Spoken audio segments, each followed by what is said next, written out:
দক্ষিণ মালদহ কেন্দ্রীয় বিজেপি প্রার্থী শ্রীরূপা মিত্র চৌধুরীর সমর্থনে নির্বাচনী প্রচারে এলেন কেন্দ্রীয় স্বরাষ্ট্র প্রতিমন্ত্রী নিশীথ প্রামাণিক। বুধবার সন্ধ্যায় শামশেরগঞ্জের নতুন ডাকবাংলা থেকে বাইক মিছিল করে ঘোষপাড়া থেকে ধুলিয়ান কাঞ্চনতলা গঙ্গাঘাট পর্যন্ত পায়ে হেঁটে ভোট প্রচার করেন।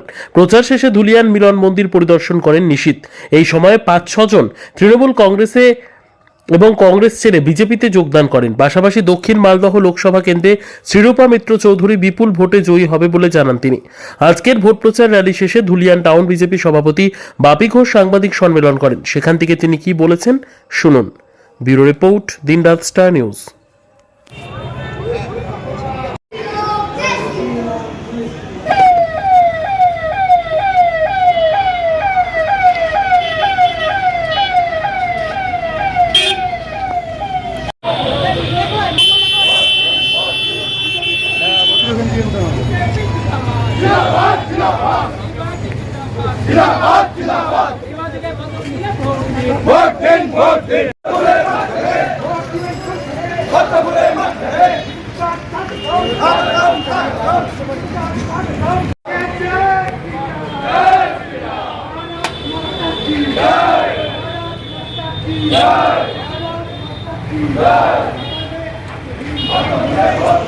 बालवाटी ऐसी सर बीजेपी बीजेपी जिंदाबाद बीजेपी बीजेपी जिंदाबाद बीजेपी बीजेपी जिंदाबाद भारत माता की भारत माता की भारत माता की। দেখুন, প্রথমেই বলবো যে ধুলিয়ানে এর আগে এই বিপুল সংখ্যক সমর্থন আমরা দেখিনি। আজকে যেভাবে শুধুমাত্র ভারতীয় জনতা পার্টির কার্যকর্তা নয়, সাধারণ মানুষ যেভাবে আমাদের প্রচার যে যাত্রা সেটাতে পায়ে পা মিলিয়েছে এবং যেভাবে স্বতঃস্ফূর্ত সমর্থন আমরা দেখতে পেয়েছি, আমরা নিশ্চিতভাবে এটা বলতে পারি যে ধুলিয়ানের মানুষ ভারতীয় জনতা পার্টিকে এবার দুহাত ভরে আশীর্বাদ করতে চলেছে এবং আমাদের এখানকার যে প্রার্থী নিশ্চিতভাবে কমপক্ষে 50,000-এর ভোটে আমাদের প্রার্থী জিততে চলেছে এবং সেই সংখ্যাটা 1 লাখ পেরিয়ে গেল অবাক হওয়ার কিছু থাকবে।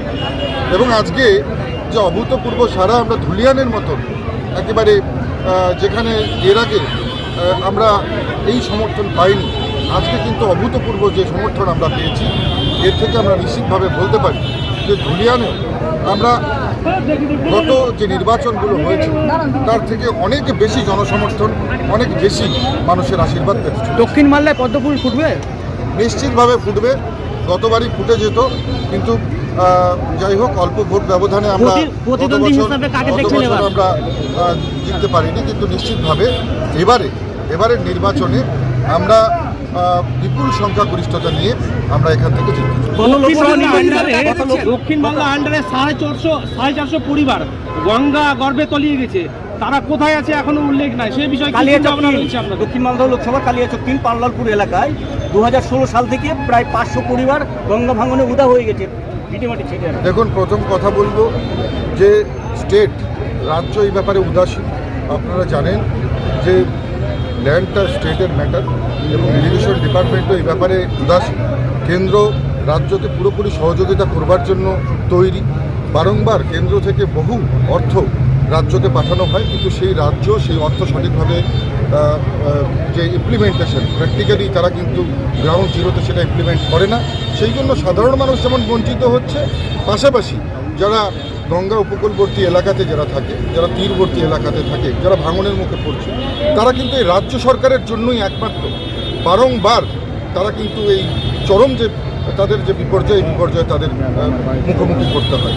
আমি নিশ্চিতভাবে বলবো যে রাজ্য সরকারের যদি সদিচ্ছা থাকতো তাহলে আজকে এই মানুষগুলোর এই বিপদ হতো না, এই মানুষগুলোর এই যে দুর্গতি, সেই দুর্গতি হতো না। যে বিজেপি যেখানে ভোট কম পাচ্ছে সেখানে নির্বাচন কমিশনের অভিযোগ বেশি পড়ছে, 5%।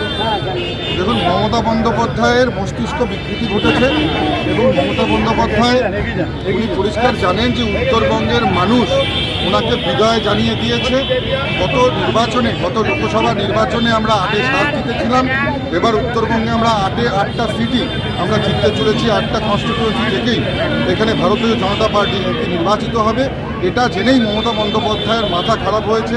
কখনো মঞ্চে দাঁড়িয়ে স্ল্যাং ইউজ করছে, গালিগালাজ ইউজ করছে, কখনো তিনি রাম নাম শুনে ভয় পাচ্ছেন, আবার কখনো তিনি নির্বাচন কমিশনকে দোষী করছেন, আবার কখনো ভারতীয় জনতা পার্টিকে দোষী করছেন। এক কথায় বলা যায় মমতা বন্দ্যোপাধ্যায়ের মস্তিষ্ক বিকৃতি ঘটেছে, ওনার ইমিডিয়েট চিকিৎসার প্রয়োজন রয়েছে। আমার থেকে ভালো আপনারাই বলতে পারবেন। আপনারা দেখলেন আজকে যা ভিড়, ধুলিয়ানে প্রায় যানবাহন প্রায় বন্ধ হয়ে গেছিলো। আর এত লোকের সারা আমরাও ভাবতে পারিনি যে এত লোকের সারা ধুলিয়ানের মতো জায়গাতে হলো। আর সত্যি এটা পরিষ্কার বার্তা দিচ্ছে যে আমাদের প্রার্থী শিরূপা মিত্র চৌধুরী উনি জয়ী হয়ে গেলেন এবং বিপুল ভোটে জয়ী হয়ে গেলেন। আজ দেখলাম কিছু জন যোগদানও করলেন। এই যে তৃণমূলের বিরুদ্ধে এত দুর্নীতি, বিভিন্ন অভিযোগ, সন্দেশখালির মতো ঘটনা শোনা যাচ্ছে, সেক্ষেত্রে কি বিজেপির ভোট বাড়ছে? প্রশ্নের উত্তর আপনি নিজেই দিয়ে দিলেন। আজকে দেখলেন যে বিভিন্ন রাজনৈতিক দল থেকে, বিশেষ করে তৃণমূল কংগ্রেস এবং কংগ্রেস, এই দুইটি দল থেকে বেশি করে প্রচুর পরিমাণে লোক আজকে ভারতীয় জনতা পার্টির সঙ্গে যুক্ত হলেন। প্রায় 500 জন কার্যকর্তা টিএমসি এবং কংগ্রেস মিলিয়ে আজকে নিশীথ প্রামাণিকের উপস্থিতিতে, আমাদের স্বরাষ্ট্রমন্ত্রী ওনার উপস্থিতিতে, আমাদের জেলা সভাপতির হাত দিয়ে আজকে বিজেপির সাথে যুক্ত হলেন প্রায় 500 কর্মী। আর এই বার্তা আপনাদের সামনে যেটা তুলে ধরছে সেটা হচ্ছে আমাদের প্রার্থী নির্ভয়াদি মানে শিরূপা মিত্র চৌধুরী, উনি এই লোকসভা ভোটে নিশ্চিত 1 লক্ষ ভোটের বেশি ভোটে জিতবে। 500 করবে নাকি কোনো দল থেকে? বিভিন্ন দল থেকে, তৃণমূল এবং কংগ্রেস, এই দুই দলের বেশি সংখ্যক রয়েছে। এছাড়াও সিপিএম বা অন্যান্য দল থেকে এসেছে, তবে বেশি সংখ্যক তৃণমূল কংগ্রেস এবং কংগ্রেসের দল থেকে এসেছে। দক্ষিণ মালদার এই শামশেরগঞ্জের ধুলিয়ান শহরে যদি আমরা দেখি, তাহলে এখানে প্রধান প্রতিদ্বন্দ্বী হিসেবে কোন দল রয়েছে আপনাদের? দেখুন, আমরা প্রতিদ্বন্দ্বী বলে এখন এসব বিবেচনা আমরা করব না। আমরা দেখব যে আমরা মানুষের জন্য কি করতে পারি। বিশেষ করে ধুলিয়ানের সবথেকে বড় ইস্যু সেটা হচ্ছে গঙ্গা ভাঙন। আজকে গঙ্গা ভাঙনের দরুন ধুলিয়ানবাসীর যা অবস্থা হয়েছে, কতজন ঘর বাড়ি ভেঙে পড়ে গেছে গঙ্গায়, এগুলো সব দেখেছে। শুধু টাকা স্যাংশন হচ্ছে, টাকাগুলো পকেটে ঢুকিয়েছে বিরোধী দল যারা আছে, শাসক দল আছে এবং অন্যান্য দল যারা আছে, তারাও তাদের এই টাকা ফান্ডগুলো পকেটে পুরে নিয়েছে। তবে আমি আপনাকে কথা দিচ্ছি, আমাদের দিদি যদি জিতেন তাহলে নিশ্চিত উনি এই ভাঙনটা পুনরায় যেভাবে গঙ্গার ওপারে বেঁধে দিয়েছেন, এই পারেও বেঁধে দেবেন। কিন্তু ওনাকে এমপি না হলে উনি তো করতে পারবেন না। আমাদের যিনি এমপি আছেন বর্তমানে, উনি তো ধুলিয়ানে আসেন বলে আমার মনে হয় না, উনি তো নিরুদ্দেশ। আজকে মূলত প্রোগ্রাম ছিল যে আসন্ন যে লোকসভা নির্বাচন আগামী 7ই মে রয়েছে এবং আমাদের দক্ষিণ মালদা কেন্দ্রের যিনি প্রার্থী মাননীয় শিরূপা মিত্র চৌধুরী মহাশয়া, তারই আজকে স্টার র্যালি ক্যাম্পেনিং ছিল এবং এখানে এবং শামশেরগঞ্জ এবং ফরাক্কা তথা আমাদের এই দক্ষিণ মালদার যে লোকসভা কেন্দ্র 7টি বিধানসভাতেই আজকে কেন্দ্রীয় মাননীয় মন্ত্রী নিশীথ প্রামাণিক মহাশয় আজকে 7টা কেন্দ্রেই এইরকম ধরনের আজকে একটা ভোট প্রচার এবং র্যালি ক্যাম্পেনের মাধ্যমে করেছে। এরকম আজকে শামশেরগঞ্জে যেটা হলো সেটা হচ্ছে শামশেরগঞ্জে ওনাকে রিসিভ করা হয়েছিল ধুলিয়ান ডাকবাংলো থেকে এবং মূলত র্যালিটা শুরু হয়েছিল ধুলিয়ান ঘোষপাড়া থেকে আপ টু কাঞ্চনতলা স্কুলের কাছে যে নেতাজি মূর্তি আছে সেই অবধি, এবং সেখান থেকে আবার পুনরায় আবার ফিরে আলসেবা আশ্রম যান এবং সেখানে প্রণাম নিবেদন করে ভক্তি করে ওখান থেকে বেরিয়ে তারপর সোজা আবার তার গন্তব্যস্থল চলে যায়। আপনাদের ভোট প্রচার কেমন হচ্ছে, কেমন সারা পাচ্ছে? ভোট প্রচার তো পরিষ্কার কথা যে আমরা গতবার আমাদের কিছু হয়তো দোষ-ত্রুটি ছিল বলে আমরা 8222 ভোটে হেরেছিলাম, সামান্য একটা ভোট, এবং সেই ভোট আশা করি এবার রিকভারি করতে পারবো এবং এই সিটটি আমরা ভারতীয় জনতা পার্টির মোদিজির হাতে তুলে দিতে পারব। কারণ প্রবল সম্ভাবনা রয়েছে এবং প্রত্যেকটা কার্যকর্তা এবং নেতৃত্ব থেকে সকল মিলে আজকে এতে ব্যাপক শক্তি প্রয়োগ করেছে। তাই আমরা আশা রাখি যে বিজেপি